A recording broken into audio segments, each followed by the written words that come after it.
So if you're in Houston, you know we're experiencing a thunderstorm right now. So um, everyone's inside. What better thing to do than to listen to God's word, which is what I'm reading right now. We're on today, John 13. We're in the New Testament and we're reading the whole way through from John to Revelations. And currently I've read John 1 through 12. And the summary of that is that Jesus is introduced to the world by John. He's of age where he's beginning his work for the kingdom and preparing to spread God's message before he gives his life and dies for us and our sins. So he's going around doing miracles to do this. He doesn't want to. He'd rather just tell people about God instead of doing some magic show for people. But us as humans, that's how we respond to things. We like to see things magical or mystical or see a miracle about something. So this is what Jesus gives because he has that power. He's God. How do you think the universe was created? By a miracle through God. So God can call things as into existence that are not there in the first place. So this is what Jesus can do. He can bring healing to the sick. He can give to the poor. He can do all these things or whatever people need. So he can do it. So he's doing his miracles. People are loving him. And he's preaching the message of God. And people love the miracles, but when they hear the things of God, they can't really understand it. Some people can't comprehend it. And like I read yesterday, it's done that way by God. God has already chosen who's going to be on his team. So everyone else who can't get the message or seem to comprehend what he's saying, they're not really. They either have to do some learning and come to God and just have develop a relationship with him so that they can get to the direction God's trying to direct them, or just they are simply aren't chosen to be on God's team. And I said yesterday, you know what, if you find that when you hear God's message, it goes in one ear and out the other and you can't understand what he's saying, don't just blow it off and say, oh, that God stuff's not for me, because God is for everyone. And if you are one of the people who can't comprehend or weren't chosen to follow God, I say fight for it, because this is definitely your existence that is at stake. It's important for you to fight for the following of God, to say, hey, maybe I don't understand this thing about you, God, but I know that I didn't create this world, so there has to be a creator. And if there's a creator, I do have sense enough to respect and want to serve the one who created all this and who's all powerful. So even though I don't understand, I'm going to come to you, God. I'm going to read your word and I'm going to tell you that I want to be a follower of yours, even though you haven't chosen me from the beginning. So fight for your right to love and serve God. And someone who does that, I can tell you there's definitely a higher status that they'll be at than all other people. Because me, like, I wasn't against God, or I didn't have, I just wasn't either way, for God or against God. I was just existing until I found who God was. So it wasn't like I had a major pain to turn to God. No, it was pretty simple by going through the things that I've gone through in life. It was pretty simple to find the loving one who was there to lean on. But there are some people who probably are for evil or just don't have just hate anything about God. And I say to that person, if you can put down your hate for God and start seeking him and start serving him, you will definitely be lifted to a higher place than any regular person who just turned to God because they found out about him and loved him. You had a difficulty to overcome to get to God, and you cared about God so much that you put aside your own hate for God or your own ways and said, I'm going to go to God and say, I have sense enough to know that there's a creator and I'm going to follow him. But anyway, back to today's topic, which is John 13. First topic of it is Jesus washes his followers' feet. It was almost time for the Jewish Passover festival. Jesus knew that the time had come for him to leave the world and go back to the Father. Jesus had always loved the people in the world who were his. Now was the time he showed them his love the most. Jesus and his followers were at the evening meal. The devil had already persuaded Judas Iscariot to hand Jesus over to the enemy. Judas was the son of Simon. The Father had given Jesus power over everything. Jesus knew this. He also knew that he had come from God, and he knew that he was going back to God. So while they were eating, Jesus stood up and took off his robe. He got a towel and wrapped it around his waist. Then he poured water into a bowl and began to wash the followers' feet. He dried their feet with the towel that was wrapped around his waist. He came to Simon Peter. But Peter said to him, "Lord, you should not wash my feet." Jesus answered, "You don't know what I'm doing now, but later you will understand." Peter said, "No, you will never wash my feet." Jesus answered, "If I don't wash your feet, you are not one of my people." Simon Peter said, "Lord, after you wash my feet, wash my hands and my head too."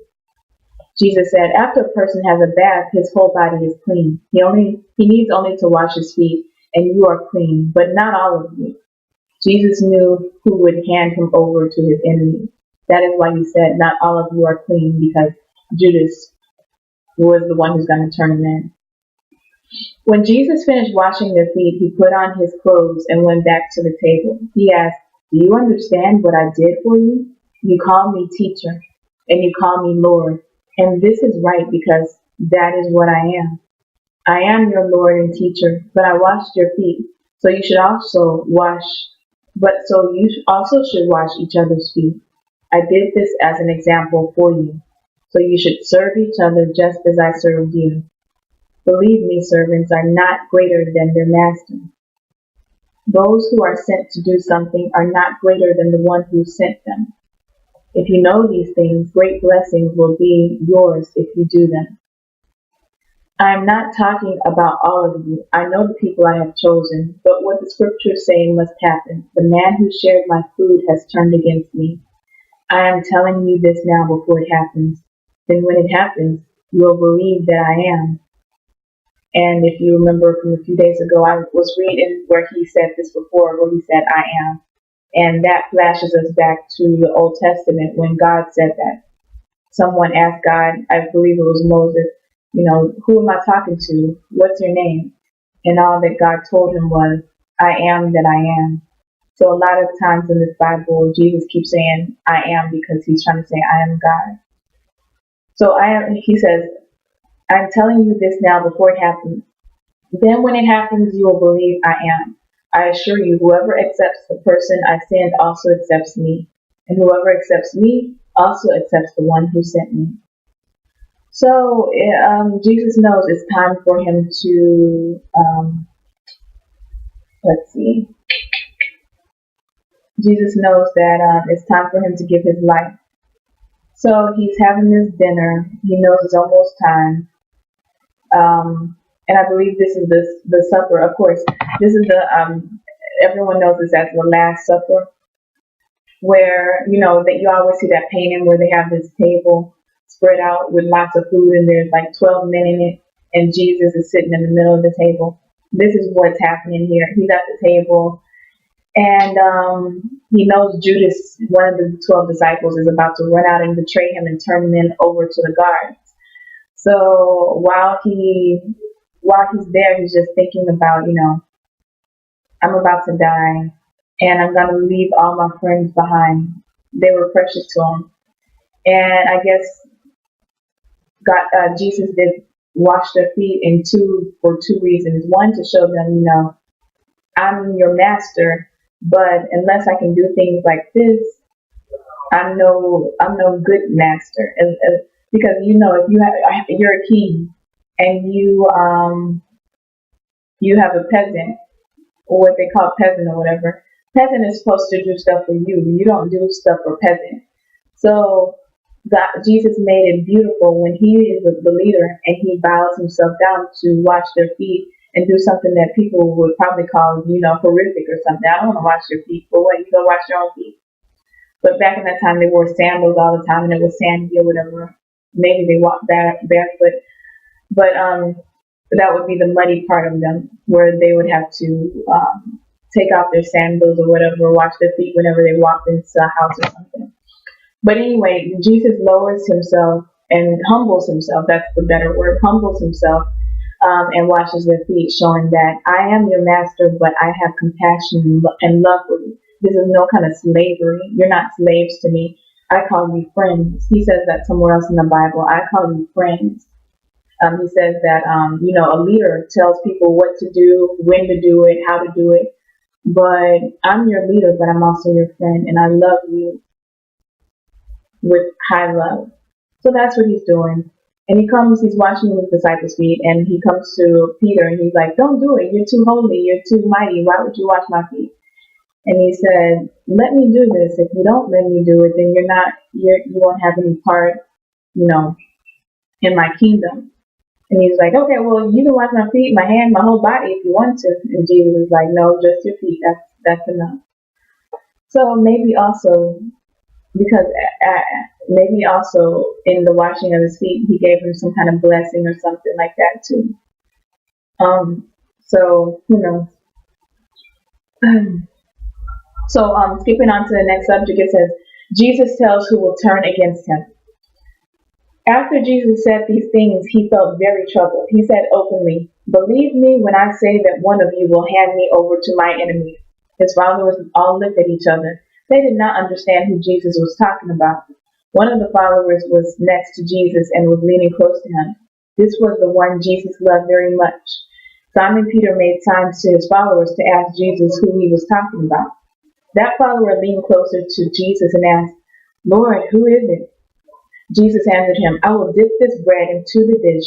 The man that I give it to is the one. So Jesus took a piece of bread, dipped it in, and gave it to Judas Iscariot, the son of Simon, the one who's going to turn him in, turn traitor. When Judas took the bread, Satan entered him. Jesus said to Judas, what you will do it quickly. No one at the table understood why Jesus said this to Judas. Since Judas was the one in charge of the money, some of them thought that Jesus meant for him to go and buy some things that they needed for the feast. Or they thought that Jesus wanted him to go give something to the poor. Judas ate the bread Jesus gave them. Judas ate the bread Jesus gave them. Then he immediately went out. It was night. So Judas, he's sitting there. I don't know why it says the devil entered him right then. I guess to complete the plan, it gave him the urge. Because sometimes, you might want to do something good or even something bad, and you're sitting almost like at the line of, and you're bubbling inside, like, should I do this? Should I not do this? And you might decide if it's something bad to do, you turn back and say, no, I'm not going to do this. So I guess that's where he was. But then it says that Satan entered in him to just go ahead and let him go full force and turn in Jesus Christ. So he might have been weighing the option, because you'll see later on he is upset because he actually turned Jesus in and got him crucified. He's so upset that he goes later and hangs himself and kills himself. So you can imagine whenever something's about to happen, you get all nervous or whatever. So that's probably all he can think about. Should I turn in Jesus? Should I not? He's been good to me, but I do need the money. I already have money. They're letting me take care of the money, so maybe I can start taking more money out of the bag. What should I do?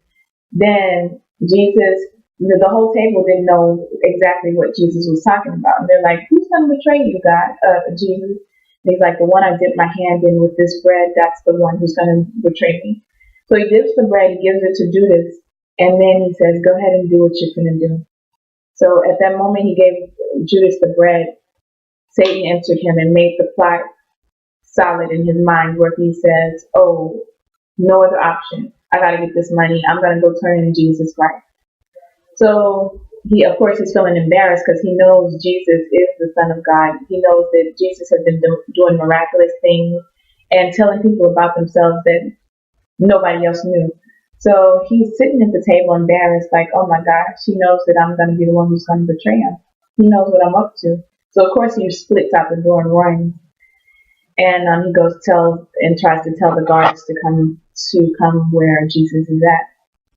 So he went out, and it was night. That's what it said. So I like that it says it was night. When I originally read the Bible, maybe I should read this first, but beforehand I'll go ahead and tell you. When Judas goes and betrays Jesus Christ, then this whole Jesus goes somewhere and starts to pray, and he leaves his disciples in the area and says, "Hey, keep watch for me while I go over here and pray." But they keep on falling asleep. He comes and sees them. They fall asleep again. He goes back out to pray. And he comes again, and this time Judas has told the guards, and they're walking up. So it's so weird to me. I used to think, why does Judas have to pick out Jesus Christ? He's standing right there. They know who Jesus is. So Judas is with the armed guards, and they're like, he tells the guards, whoever I give a kiss, that's who Jesus Christ is. That's who to arrest. But I was wondering, why can they see Jesus with their own eyes? But fortunately, right before it talks about it, it says, Judas ate the bread Jesus gave him. Then he immediately went out, and it was night. It was nighttime. And I'm thinking of this time zone that I'm living in, where we have street lights and all this other stuff. But you can imagine, they don't have street lights. They probably have a little bitty campfire, if that. And you can't see anything. So you can imagine, if somebody wanted to come arrest someone, they would need some kind of, because a lot of the men of course, are using the same trends and styles. So the men have these long beards. Everybody is bearded. Half of their face is covered, and they have this big hair. And the face, they're all the same race, so they're pretty much looking all the same. So it's nighttime, and guards are coming to get them. They do need Judas to come identify him. So he just said, "Whoever I give a kiss to, that's the one who Jesus is." So it makes sense. But anyway, back to the next subject. It says, Jesus talks about his death. When Judas was gone, Jesus said, "Now is the time for the Son of Man to receive his glory, and God will receive glory through him. If God receives glory through him, he will give glory to the Son through himself, and that will happen very soon." Jesus said, "My children, I will be with you only a short time more. You will look for me, but I tell you now what I told the Jewish leaders. Where I'm going, you cannot come. I give you a new command. Love each other. You must love each other just as I love you. All people will know that you are my followers if you love each other." So that's a very important part of the Bible, because out of everything, just like your will, your last words on earth, that's the most important part of you. So he used some of his last words to tell people, hey, out of all those commandments that's written away in the Old Testament and all these rules and regulations, I give you one to sum up everything. Just love each other like you've seen me love you, and love people like you love yourself. So that summarizes it. And next it says, Jesus says Peter will deny him. Simon Peter asked Jesus, "Lord, where are you going?" Jesus answered, "Where I'm going you cannot follow now, but you will follow later." Peter asked, "Lord, why can't I follow you now? I'm ready to die for you." Jesus answered, "Will you really give your life for me? The truth is, before the rooster crows, you will say 3 times that you do not know me." So we're leading up to Jesus' death. That was John 13. That's the end of it. And at the very end, almost like his road dog was, he's trailed with them. What's the word I'm looking for? He's buddy. He's just his ace boom coon. What I can't think of the word. It's a better word to say these things, but I can't think of it. But he's his buddy. And Simon Peter has always stuck through him. He never wants to leave him. He always wants to defend him no matter what. He's always looking out for him. And he just has that heart for him. He said earlier, I think, when Jesus asked him, do they want to go away? Like, people were turning from Jesus because they couldn't understand some of his message. So he looks at his disciples and says, "Do you want to go away too?" And I think it was Simon Peter who says, "Lord, we've been with you, and I see you're the truth. You have wisdom, you're godly, all this other stuff." And he says, "Where will we go? I mean, what's important to run to besides you who has all this?" So he's that kind of persona who's going to stick with you and be with you. And he hears Jesus keep on talking about, "I'm going to go, I'm going to go, I'm going to go." And he's like, where are you going to go? Because in his mind, Jesus is still talking as a living being who's going to just be here at one moment and then somewhere else in the next moment. So he's like, wherever you're going to if you're still alive, as long as you're alive, I can still ride. I can still keep up with you. I can be with you. It's no problem. Where are you going? I'll go with you. And Jesus is like, where I'm going, you cannot go. And he still didn't understand because, and then, yeah, he still doesn't understand because Jesus is talking as if he's still going to be alive, which he is. He is the truth and he is life. He's going to be alive, but he's going to be dead in his physical form and lifted alive to return back to his Father who created him. Just like when you and me die. But this, the only difference is he willingly gave his life up for us. And the whole procedure is to take away our sins.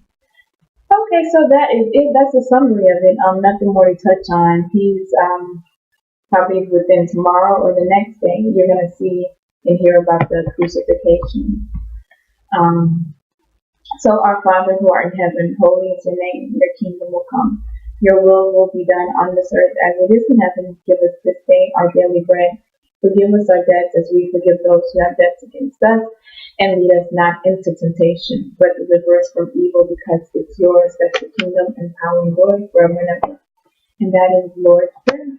Everyone have a very blessed night and stay out of that rain. Be safe. Bye-bye.